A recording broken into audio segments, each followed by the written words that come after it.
Hello! Welcome back to Mother's Corner for your weekly dose of horror. Tonight, we're delving into The Terrible Old Man by H.P. Lovecraft, published in 1921. Are you ready? Let's go! It was the design of Angelo Ricci and Joe Zanuck and Manuel Silva to call on the terrible old man. This old man dwells all alone in a very ancient house on Water Street near the sea, and is reputed to be both exceedingly rich and exceedingly feeble, which forms a situation very attractive to men of the profession of Messrs. Ricci, Zanuck, and Silva, for that profession was nothing less dignified than robbery. The inhabitants of Kingsport say and think many things about the terrible old man, which generally keep him safe from the attention of gentlemen like Mr. Ricci and his colleagues, despite the almost certain fact that he hides a fortune of indefinite magnitude somewhere about his musty and venerable abode. He is in truth a very strange person, believed to have been a captain of East India clipper ships in his day, so old that no one can remember when he was young, and so taciturn that few know his real name. Among the gnarled trees in the front yard of his aged and neglected place, he maintains a strange collection of large stones, oddly grouped and painted so that they resemble the idols in some obscure Eastern temple. This collection frightens away most of the small boys who love to taunt the terrible old man about his long white hair and beard, or to break the small paned windows of his dwelling with wicked missiles.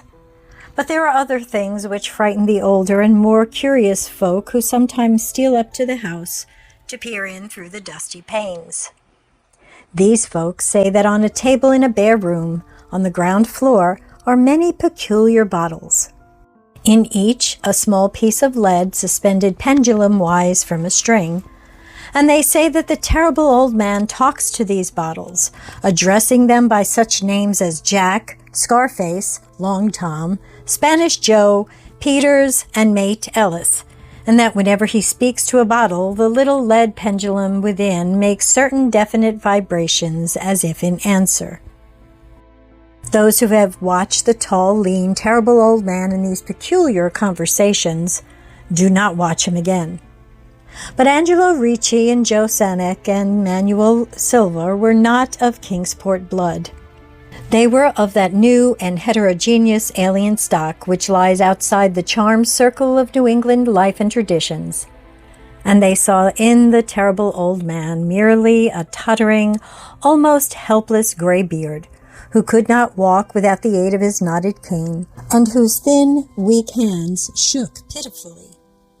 They were really quite sorry in their way for the lonely, unpopular old fellow whom everybody shunned, and at whom all the dogs barked singularly. But business is business, and to a robber whose soul is in his profession, there is a lure and a challenge about a very old and very feeble man who has no account at the bank, and who pays for his few necessities at the village store with Spanish gold and silver, minted 2 centuries ago. Messrs. Ricci, Zanuck, and Silva selected the night of April 11th for their call.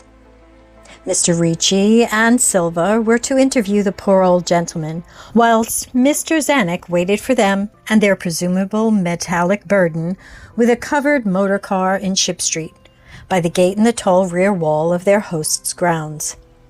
Desire to avoid needless explanations in case of an unexpected police intrusions prompted these plans for a quiet and unostentatious departure. As prearranged, the 3 adventurers started out separately in order to prevent any evil-minded suspicions afterward.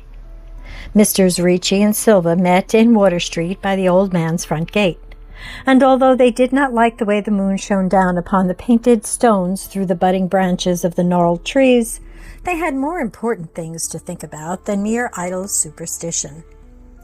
They feared it might be unpleasant work making the terrible old man loquacious concerning his hoarded gold and silver, for aged sea captains are notably stubborn and perverse. Still, He was very old and very feeble, and there were 2 visitors. Misters Ricci and Silver were experienced in the art of making unwilling persons valuable, and the screams of a weak and exceptionally venerable man can be easily muffled. So they moved up to the one lighted window and heard the terrible old man talking childishly to his bottles with pendulums. Then they donned masks and knocked politely at the weather-stained oaken door. Waiting seemed very long to Mr. Zanuck as he fidgeted restlessly in the covered motor car by the terrible old man's back gate in Ship Street. He was more than ordinarily tender-hearted, and he did not like the hideous screams he had heard in the ancient house just after the hour appointed for the deed. Had he not told his colleagues to be as gentle as possible with the pathetic old sea captain? Very nervously he watched that narrow oaken gate in the high and ivy-clad stone wall. Frequently he consulted his watch and wondered at the delay. Had the old man died before revealing where his treasure was hidden, and had a thorough search become necessary? Mr. Zanuck did not like to wait so long in the dark in such a place. Then he sensed a soft tread or tapping on the walk inside the gate, heard a gentle fumbling at the rusty latch, and saw the narrow, heavy door swing inward. And in the pallid glow of the single dim street lamp, he strained his eyes to see what his colleagues had brought out of that sinister house, which loomed so close behind. But when he looked, he did not see what he had expected. For his colleagues were not there at all, but only the terrible old man leaning quietly on his knotted cane and smiling hideously. Mr. Zanuck had never before noticed the color of that man's eyes. Now he saw that they were yellow.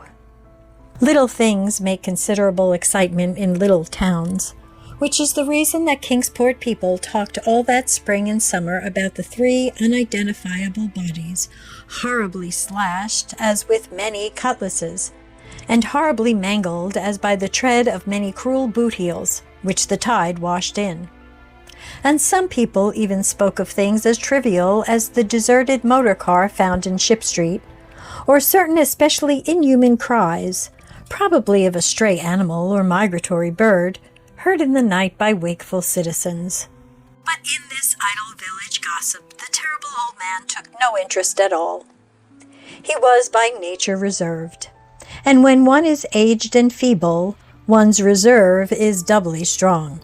Besides, so ancient a sea captain must have witnessed scores of things much more stirring in the far-off days of his unremembered youth. Well, as with many Lovecraft tales, things are not what they seem.